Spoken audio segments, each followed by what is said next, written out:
What is our relationship with God? Are we heir of God? Are we different from God? Are we God? And first of all, does God even exist? Is God an alien? Don't worry, you are not alone. We are not alone. Such questions has been asked in ancient Indian civilizations, Since a long time, that is, since 2000 BCE or before. and the text from Vedic period has been interpreted in numerous ways that it established branches. And these each interpretations are known as Shakhas, Simply a school of thought. और इनमें से majorly तीन categories हैं And also the topic of discussion today, जो कि हैं Dvaita, Advaita, and a magnificent thin line among them, Bhed, अभेद. सच कर सच में all are the theories on the nature of the ultimate reality called Brahma and its relationship, similarities, and differences with the Jeev that are individual souls or basically us. first is Dvaita, also known as dualism, which believes that Jeev and Paramatma are completely and eternally separate entities. Second is the opposite, the Advaita, called non dualism. It asserts that Brahma and Jeev are completely identical, and the ultimate aim is the realization that we are asleep. Every school of thought has its own definition of Maya, and in that, Advaita believes that Maya is completely non existent. Which means that Advaita considers the world as asatya or false.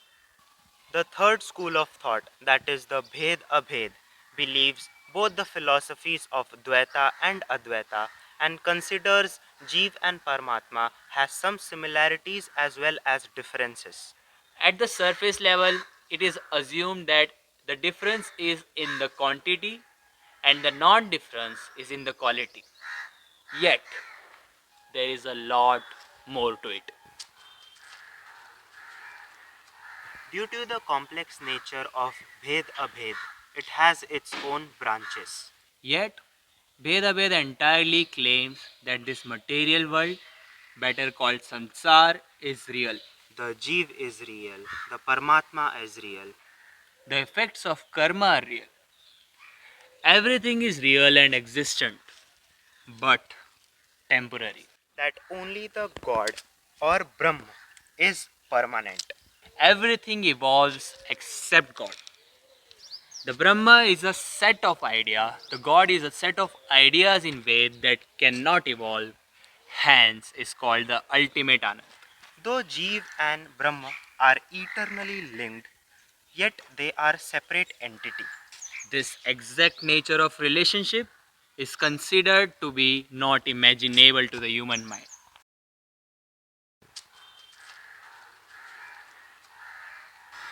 Bhed-Abhed scholars give an analogy of fire and spark to illustrate an example between the differences and non-differences between Jeev and Paramatma.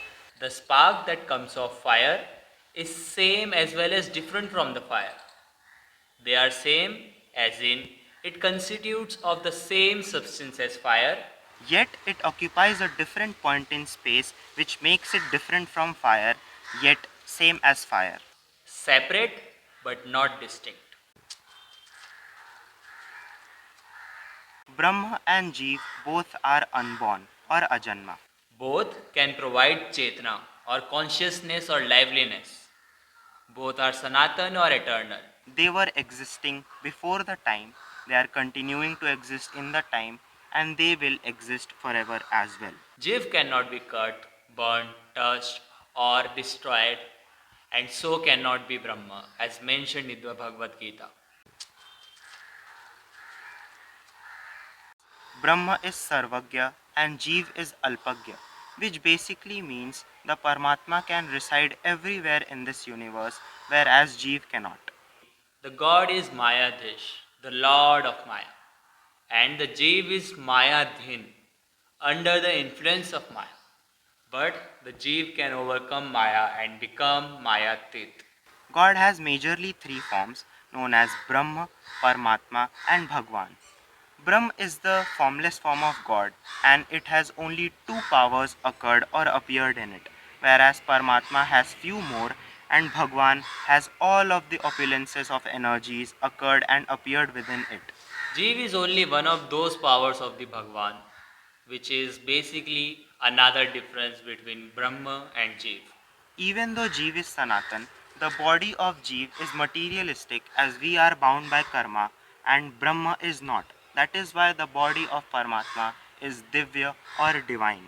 The Supreme can exist without Jeev, but the Jeev cannot exist without the Supreme, because Supreme is the only entity which is not bound by anything.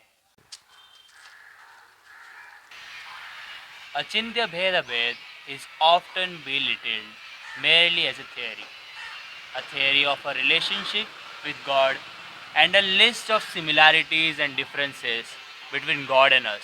Yet, Bhed-Abhed cannot be classified as a mere concept or philosophy. Bhed-Abhed simply states that we are similar yet different from God. Independent but not separable. Trying to understand our relationship with God is again trying to understand or describe God. In a much more complex way, Bhed-Abhed also allows the non existence of God. Non existence does not mean the absence of God. God is or was present, but the idea of existent and non existent is limited to the physicality and the assumption that God has to be a creature or an entity. Bhed-Abhed actually accepts all the assertions of the theory and rejects all their negations. Basically, it allows the ideas of every person of what God is and rejects of what God is not. God is describable but indefinable. This phenomenon is called Achintya, which can be closely translated to inconceivable, which is difficult or nearly impossible to imagine.